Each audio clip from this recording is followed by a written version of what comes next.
Morning विद्यार्थी मित्रों, बेटा मजा मजा मजा साहेब। आजना लेक्चर में लास्ट टाइम जे शीख्या छो त्यांथी आगळ कंटिन्यू करीए छीए। लगभग आ चेप्टर में आपणे एवी थोड़ी कनेक्टिविटी जाणवी छे के टॉपिक पूरो थाय એટલે એના રિલેટેડ દાખલાઓ પૂરા કરી દઈએ તો શું જેથી કરીને થિયોરિટિકલ પોર્શન પછી તરત દાખલાઓ મળે તો થોડોક સારો ખ્યાલ આવે તમને। नवा मुद्दानी आज शुरुआत करीए छीए। एम्पियर नामना वैज्ञानिकनुं एक बहु अगत्यनुं संशोधन बे समांतर विद्युत प्रवाह वच्चे लागतुं बळ। एक्चुअली मुद्दानी शुरुआत थोड़ी चोपड़ी वांचजो बेटा, बहु महत्वनी वातो छे एमां के भाई एम्पियर नामना वैज्ञानिके एवुं सूचन कर्युं अथवा एवुं समजाव्युं के ज्यारे एक ज दिशा अथवा परस्पर विरुद्ध दिशामां मूकेला बे तार एकबीजाने समांतर मूकेला होय के जेमांथी एक ज दिशामां अथवा परस्पर विरुद्ध दिशामां प्रवाहो पसार थाय तो एना कारणे चुंबकीय क्षेत्र उत्पन्न थई अने ए बंने तार वच्चे विद्युत भारोनी जेम आकर्षण अथवा अपाकर्षण उद्भवे। केवी बात एने समझाई ए पहला नॉर्मल तमने लखिया पूछूं, जरा याद राखजो। एम्पियर नु संशोधन आवुं छे के भाई बे समांतर तार होय अने बे समांतर तारमांथी जो एक ज दिशामां विद्युत प्रवाह पसार थतो होय तो एवा संजोगोनी अंदर बे समांतर तार छे अने बे समांतर तारमांथी एक ज दिशामां विद्युत प्रवाह पसार थाय छे तो आवा बंने तारनी वच्चे आकर्षण उद्भवे। आ एम्पियरे कीधेली वात छे, याद राखवानी। जोई थोड़ुक आश्चर्य चोक्कस थाय। बेसिक बात एवी छे के भाई गतिमान विद्युत भार एटले विद्युत प्रवाह, एना कारणे चुंबकीय क्षेत्र उत्पन्न थाय अने आवा क्षेत्रमां बीजी कोईक वस्तु होय तो एनी पर बळ लागे तो ए बळ आकर्षी अपाकर्षी होय। विद्युत भारमां कूलम्बनो नियम हतो, अहींया बायो सावर्ट, एम्पियर, ऑस्टेड आ बधा वैज्ञानिको छे। तो याद करो बेटा, पहलू चेप्टर एमां समान विद्युत भारो, सजातीय विद्युत भारो अपाकर्षण आपता था। जो आखी ऊंधी वात, एक ज दिशामां प्रवाह पसार थाय तो अपाकर्षण थाय। एवी ज वात, बे समांतर तार परस्पर विरुद्ध दिशामां प्रवाह पसार थाय, एक आम अने बीजो आम। परस्पर केवी दिशामां प्रवाह पसार थवा जोईए तो विरुद्ध दिशामां प्रवाह पसार थाय। जुओ जरा ध्यानथी, एकनी जग्याए परस्पर विरुद्ध दिशामां विद्युत प्रवाह तो एवा बंने तारनी वच्चे अपाकर्षण उद्भवવું જોઈએ। આવું એમ્પિયર નામના વૈજ્ઞાનિકે કીધું છે। આપણે ફરજિયાત યાદ રાખવાનું છે, સમજી લેજો। બે સમાંતર તાર હોય, એક જ દિશામાં પ્રવાહ વહેતો હોય તો બંને તાર વચ્ચે આકર્ષણ થશે। આકર્ષણ અને અપાકર્ષણના સિદ્ધાંતો સમજ્યા પછી આકર્ષણ અપાકર્ષણ ત્યારે જ થાય કે જ્યારે તાર વચ્ચે કોઈ ચોક્કસ પ્રકારનું બળ લાગતું હોય। માટે બે સમાંતર વિદ્યુત પ્રવાહ વચ્ચે લાગતું બળ એમ્પિયરે શોધ્યું। માટે આપણું હેડિંગ આ ટોપિકનું આવું છે। એમ્પિયર નામના વૈજ્ઞાનિકે એવું બી સમજાવ્યું કે બે સમાંતર સુરેખ તાર હશે, તમે એકબીજાની સમાંતર મૂકેલા હશે તો એની વચ્ચે લાગતું આકર્ષણ બળ, તારની લંબાઈ, આડછેદનું ક્ષેત્રફળ, એમાંથી વહેતો પ્રવાહ, એનું કદ, આ દરેકે દરેક બાબતો ઉપર આધારિત હશે। બે વચ્ચેના અંતર ઉપર પણ આધારિત હશે। કેવી રીતે શોધી શકાય? તો એ શોધવા માટે આપણે સૂત્ર સાબિત કરવું પડશે। તો હવે એ સૂત્ર આપણે મેળવીએ છીએ જેને આપણે એમ્પિયરના સૂત્ર તરીકે ઓળખીશું। એ પણ શાના માટે? તો બે સમાંતર સુરેખ તાર જેમાં એક જ દિશામાં પ્રવાહ પસાર થતો હોય તો એના માટે વાત કરીશું. આકૃતિ દોરીને સમજીએ. બે તાર સીધે સીધા રાખશો તો બી ચાલશે. કદાચ આપણી ટેક્સ્ટબુક ની અંદર આવી રીતના થોડા ક્રોસમાં તાર બતાયા છે, કઈ ફરક નહીં પડે એનાથી. બંને તાર, ધારો કે પહેલા નંબરનો તાર એમાંથી પસાર થતો, આને હું એ તાર કહી દઉં, આને ધારો કે બી તાર કહી દઉં. પહેલા બેમાંથી વહેતો પ્રવાહ I એ કહી દઉં, બીજામાંથી વહેતો પ્રવાહ I બી કહી દીધો. બંને તાર એકબીજાને સમાંતર છે, બંનેમાંથી વહેતા પ્રવાહો અનુક્રમે આપણે લખી દીધા છે. બંને તાર વચ્ચેનું અંતર ધારો કે d જેટલું છે. બે તાર વચ્ચેનું અંતર ધારો કે કેટલું છે? તો d જેટલું. આ બંને તાર વચ્ચેનું અંતર તૈયાર થઈ ગયું. હવે માની લો કે ભાઈ આ બંને તારમાંથી જે પ્રવાહ પસાર કરે એમાં આપણે હાલ માત્ર એવું જ સમજીએ છીએ. જોજો જરા ધ્યાનથી સમજજો. આ તારમાંથી કોઈ પ્રકારનો પ્રવાહ પસાર થતો નથી, માત્ર એકમાંથી થાય છે. તો શું થશે કે આ તારમાંથી પ્રવાહ પસાર થયો તો તમારા જમણા હાથનો નિયમ એપ્લાય કરો કે આમાંથી પ્રવાહ પસાર થાય તો અંગૂઠો પ્રવાહની દિશામાં આંગળીઓ જેમ વળતી હોય એમ વાળો, તો ચુંબકીય ક્ષેત્ર આની આજુબાજુ ઉત્પન્ન થશે. હવે જો ચુંબકીય ક્ષેત્રમાં બીજો કોઈક વાહક તાર અથવા કોઈ પણ પદાર્થ આવશે તો એ ક્ષેત્રના કારણે એની ઉપર શું લાગતું હશે? બળ. એના કારણે એની ઉપર બળ લાગતું હોય તો એ બળ એમ્પિયર નામના વૈજ્ઞાનિકે શોધ્યું, એ આપણે શોધવાનું છે. તો હવે સમજો ધ્યાનથી. વારાફરતી કામ કરવાનું છે. જમણા હાથનો નિયમ એપ્લાય કરીશું. પહેલી થોડીક વિગતો કીધી એ પ્રમાણે લખી દીધી. હવે એ તારમાંથી વહેતો વિદ્યુત પ્રવાહ IA, ધ્યાન રાખજો, તાર A માંથી વહેતો વિદ્યુત પ્રવાહ is equal to IA. સમજી લો, આ એ તારમાંથી પસાર થતો પ્રવાહ આપણે IA લીધો છે. ધ્યાન રાખજો બેટા જરા. હવે પહેલા તારમાંથી પસાર થતો પ્રવાહ તો IA લઈ લીધો. હવે એ પ્રવાહના કારણે ચુંબકીય ક્ષેત્ર, જુઓ બતાવું છું, ધ્યાનથી જોજો. અંગૂઠો પ્રવાહની દિશામાં આંગળીઓ વળે એમ વાળો. આંગળીઓ આપણી આમ વળે ને તો બી પાછું આંગળીઓ ચુંબકીય ક્ષેત્રની ક્યાં જાય છે? અંદર. એટલે અધો દિશા થઈ કહેવાય. એટલે બી તાર ઉપર દરેકે દરેક બિંદુ પાસે બે તાર સમાંતર છે એટલે ચુંબકીય ક્ષેત્ર સળંગ મળશે. એ બી તાર પરના દરેક ખંડ અથવા દરેક બિંદુ પાસે એક જ સરખા મૂલ્યનું અને અધો દિશામાં હશે ચુંબકીય ક્ષેત્ર. તો માની લો કે આમાંથી કોઈ હું આટલો ખંડ વિચારી લઉં છું. ધારો કે જે ખંડની લંબાઈ આપણે L જેટલી લઈ લઈએ તો આ ખંડ ઉપર કોઈ પણ જગ્યાએ તમે ચુંબકીય ક્ષેત્ર વિચારશો ને તો એ ચુંબકીય ક્ષેત્ર ક્યાં હોવું જોઈએ? અધો દિશામાં. કયા તારના કારણે? એ તારના કારણે. કેમ કે પ્રવાહ અહીંયા લીધો એટલે એના કારણે ચુંબકીય ક્ષેત્ર આ મળી ગયું, જેના આના દરેકે દરેક ખંડ ઉપર સમાન મૂલ્યનું અને અધો દિશામાં હશે.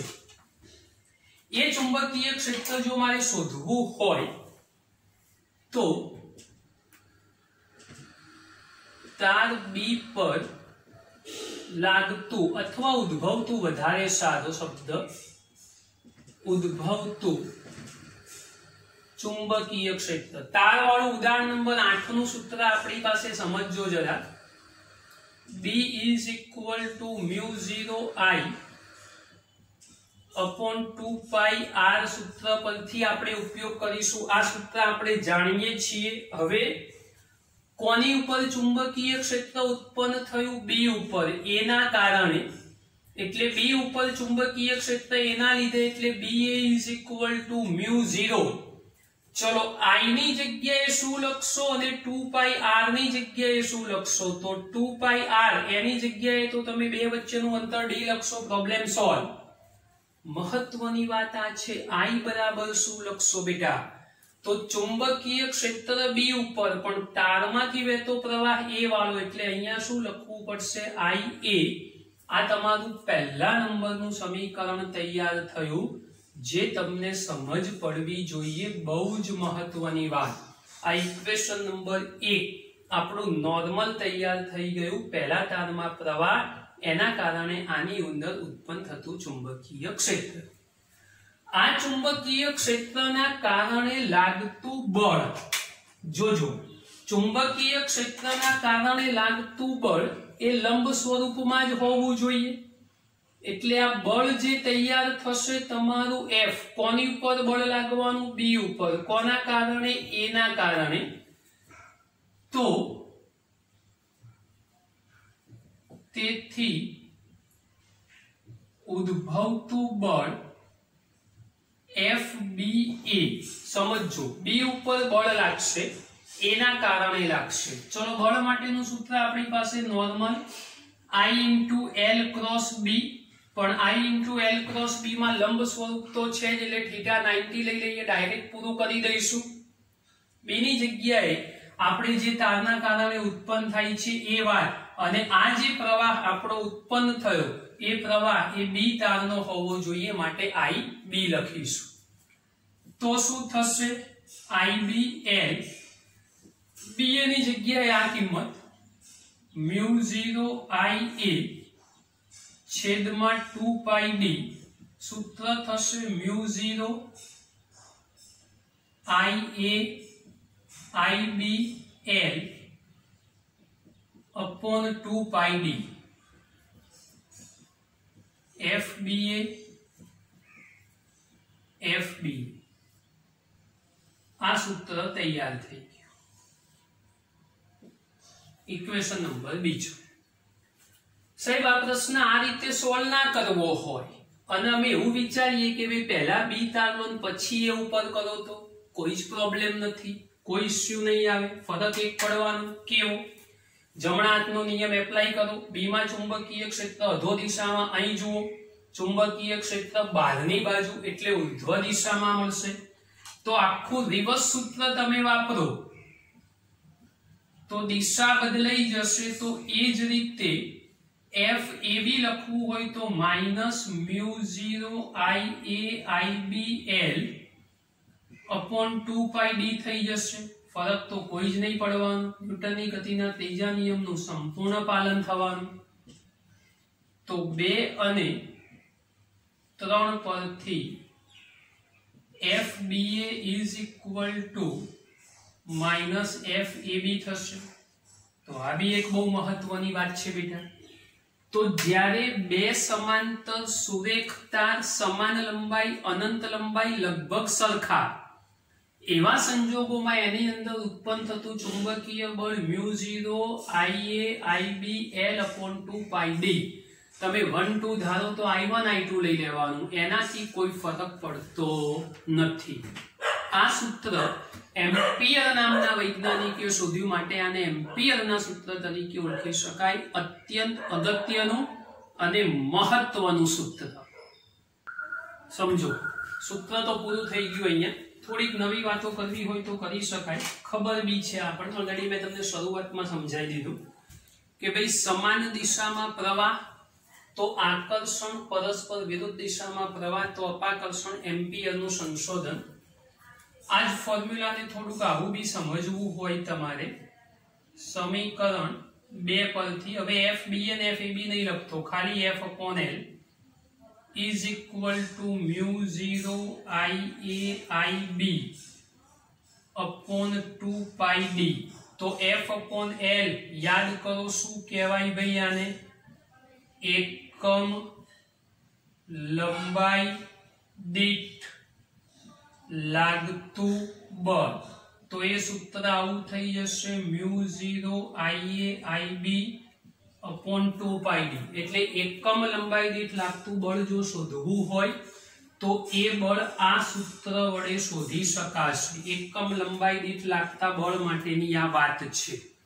આકર્ષણ, અપાકર્ષણ ખબર પડી જવી જોઈએ. આ પણ એક મહત્વની વાત. થોડીક બીજી નોર્મલ વાત જે સમજવા લાયક, સમજો ધ્યાનથી. એમ્પિયરની વ્યાખ્યા સાહેબ આ તો આવડે, હવે આમાં શું વાંધો છે? ત્રીજા ચેપ્ટરમાં તો આવી ગયું. વાહકના આડછેદમાંથી 1 સેકન્ડમાં દાખલ થતો વિદ્યુતભારનો જથ્થો 1 કુલમ. તો પસાર થતો પ્રવાહ 1 એમ્પિયર કહેવાય। બેટા એ વાત સાહેબને પણ આવડે છે, પણ એ જૂની વાત, નવી વાત તો કેવી રીતે પૂછાય પ્રશ્ન? સાહેબ એમ્પિયરની વ્યાખ્યા લખો તો અમે તો ગમે તે લખીએ, કઈ વાંધો નહીં। એવું પૂછાય કે ભાઈ એમ્પિયરની વ્યાખ્યા બળના સંદર્ભમાં લખો, તો ત્યાં બળ નહોતું, અહીંયા બળ છે, આપવી પડશે વ્યાખ્યા। સમજો સૂત્ર લખી દઉં, F is equal to μ0 Ia IBL upon 2 pi d। હવે આમાં આપણે ધારી લઈએ કે ભાઈ ધારો કે Ia is equal to IB is equal to 1 ampere, L is equal to 1 meter, D is equal to 1 meter। તો જુઓ બળનું મૂલ્ય શું મળે છે સમજો।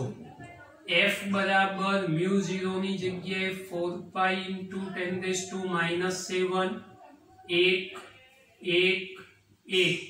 થઈ ગયું ને, I1 I2 I1 L 2 pi into 1, therefore F બરાબર pi cancel 2 દુ 4, 2 ગુણ્યા 10⁻⁷ ન્યૂટન।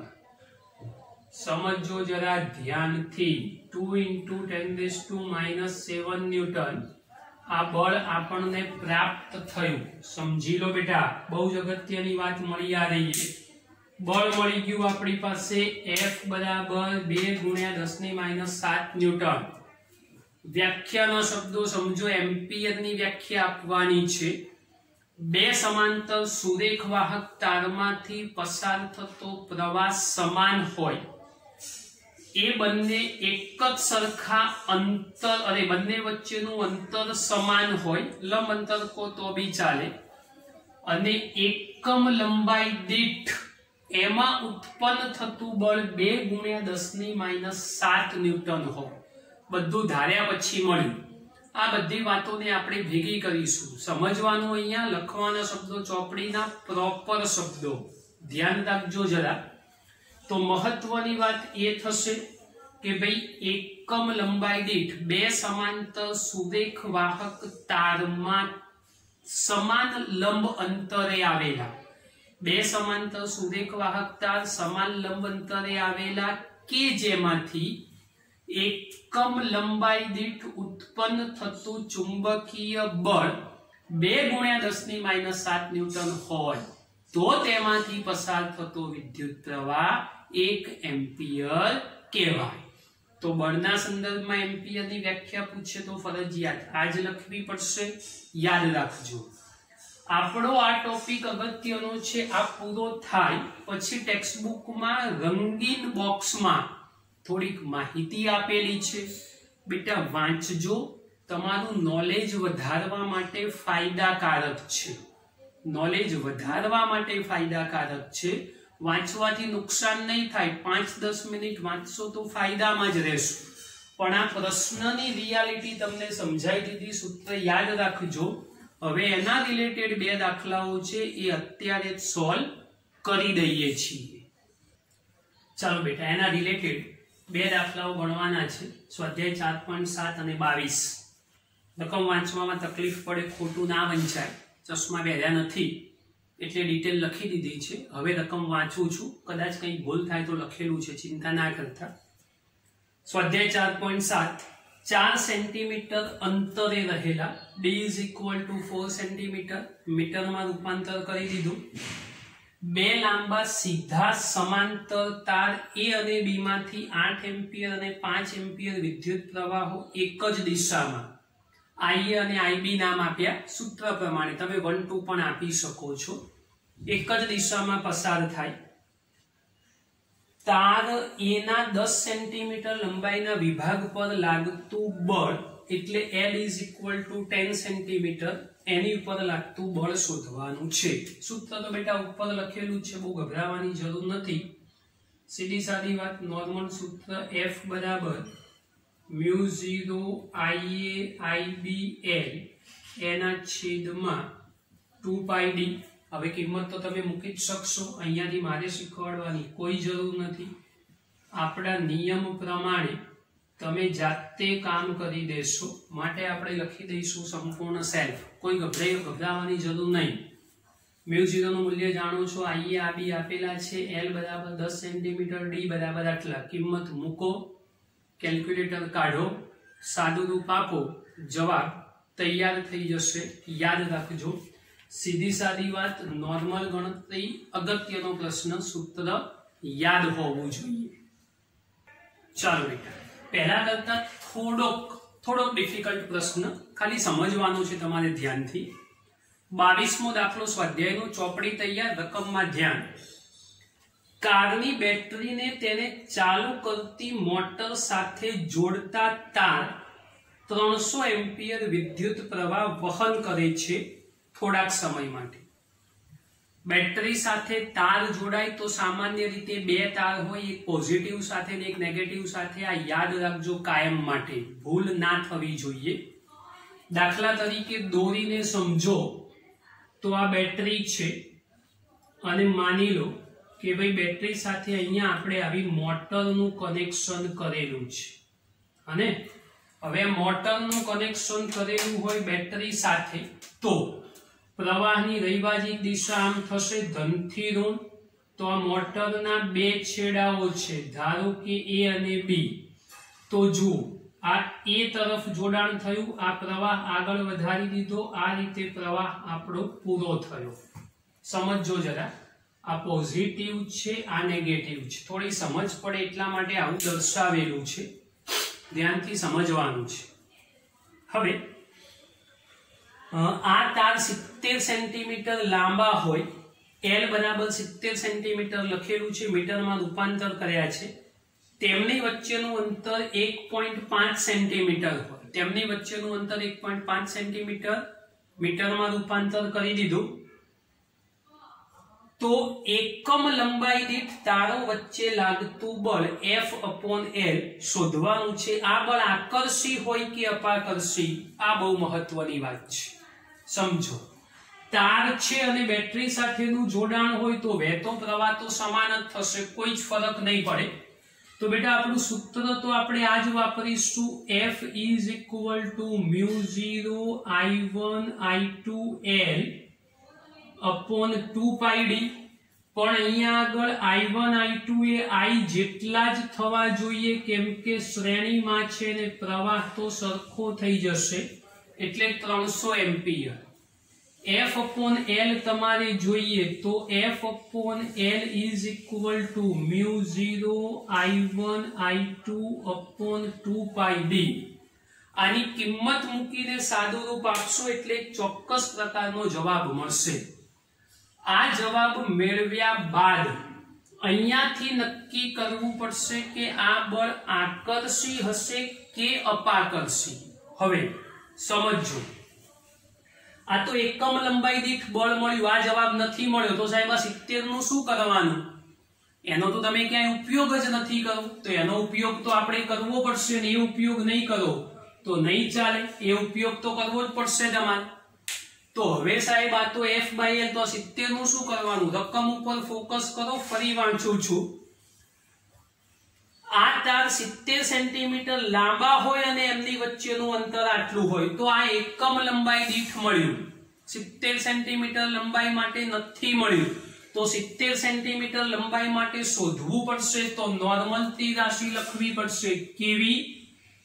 તો હવે 1 મીટર લંબાઈ દીઠ બળ બરાબર કેટલું? અહીંયા તમે જે જવાબ લાયા હશો એટલું, ન્યૂટન પ્રતિ મીટર. તો આપણી લંબાઈ છે 70 ગુણ્યા 10⁻². એટલી લંબાઈ દીઠ બળ કેટલું થાય?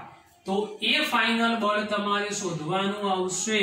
તો અહીંયા આગળ તમને ખાલી લખી દઉં, આને ધારો કે હું F' નામ આપી દઉં. તો F/L તમે જે શોધ્યું એ અને એના ગુણાકારમાં થશે 70 ગુણ્યા 10⁻². આટલા ન્યૂટન બળ એ મળવું જોઈએ. સમજો, આ 70 માટે લખ્યું છે અને એટલા માટે અહીંયા એકમ થશે ન્યૂટન. આ એકમ લંબાઈ દીઠ શોધ્યું છે, માટે ત્યાં આગળ જે ગણતરી કરશો એ જવાબ આવશે ન્યૂટન પ્રતિ મીટર. અગત્યની વાત બાકી રહી સાહેબ, આકર્ષી કે અપાકર્ષી. હવે એટલી તો તમે મહેનત કરો બેટા, જરા રકમમાં જુઓ, બધું સ્પષ્ટ લખાણ છે કે આપકર્ષણ હશે કે અપાકર્ષણ. અહીં ફોકસ કરો. એક જ દિશામાં પ્રવાહ પસાર થતો હોય તો આકર્ષણ અને પરસ્પર વિરુદ્ધ દિશામાં થતું હોય તો અપાકર્ષણ. અહીંયા જોઈને તમે કહો કે ભાઈ આ એક જ દિશા છે કે પરસ્પર વિરુદ્ધ દિશા છે, તમને સમજ પડવી જોઈએ. એક છેડામાં પ્રવાહ દાખલ થાય છે, બીજા છેડામાં પ્રવાહ બહાર નીકળે છે. થોડુંક વિચારીને જવાબ આપજો, એ તમારા માટે બાકી રાખું છું. આકર્ષી કે અપાકર્ષી જાતે વિચારો. અને આ તમારે જાતે વિચારવાનું, આટલું ખાલી તમારા માટે બાકી રાખું છું. બાકી બધો કોન્સેપ્ટ તો મેં અપ ટુ ડેટ તમને શીખવાડી દીધો છે. આ એક જ મુદ્દો ખાલી તમારે સોલ્વ કરવાનો છે, તમારે ધ્યાન રાખવાનું છે બેટા. બહુ જ અગત્યની વાત. હવે આજના લેક્ચરમાં જો નવી થિયરી ચાલુ કરીશ તો ઓછામાં ઓછો અડધાથી પોણા કલાકનો બીજો સમય જોઈશે. સાહેબ અડધો કલાક તો થવા આવ્યો, બીજો અડધો પોણો કલાક તો લેક્ચર કલાક ઉપર જતું રહે. બંનેમાંથી એકય પ્રશ્નોમાં કોઈ પ્રકારનો ભલીવાર પડે નહીં. અમે તૈયાર ના કરી શકીએ તો અમે તમને જાણીએ છીએ, અને એટલા માટે જ આજના લેક્ચરમાં માત્ર એક જ થિયરી અને એના રિલેટેડ 2 દાખલા, જે ટોપિક ચલાવ્યો એના રિલેટેડ 2 પ્રશ્નો ભણાવી દીધા. તો આ 3 વસ્તુ તૈયાર કરી દેજો. હવે એના રિલેટેડ કોઈ ટોપિકની અત્યારે હાલ ચર્ચા નથી કરવી. આવતા લેક્ચરનો જે મુદ્દો હશે એકદમ વીઆઈપી મુદ્દો હશે. નિયમિત ચુંબકીય ક્ષેત્રમાં કોઈ ગૂંચળું મૂકી અને એના કારણે ઉત્પન્ન થતું ટોર્ક શોધીશું. એ પ્રશ્ન બહુ જ અગત્યનો થશે, લંબાઈ બી મોટી હશે, તો એને શાંતિથી નેક્સ્ટ લેક્ચરમાં કરીશું. આજે આટલું ઇનફ થઈ ગયું બેટા. પ્રશ્ન તૈયાર કરી દેજો, રિલેટેડ દાખલાઓ ગણજો, જવાબ શોધજો, જવાબ ચોપડીમાં ચેક કરજો. ખાસ કોઈ પણ પ્રકારની ક્વેરી લાગે, કોઈ તકલીફ જણાય તો ગમે ત્યારે મને પૂછી લેજો. તો આજના લેક્ચરમાં આટલું ઇનફ છે. બાકીની નવી વાતો નેક્સ્ટ લેક્ચરમાં કરીશું.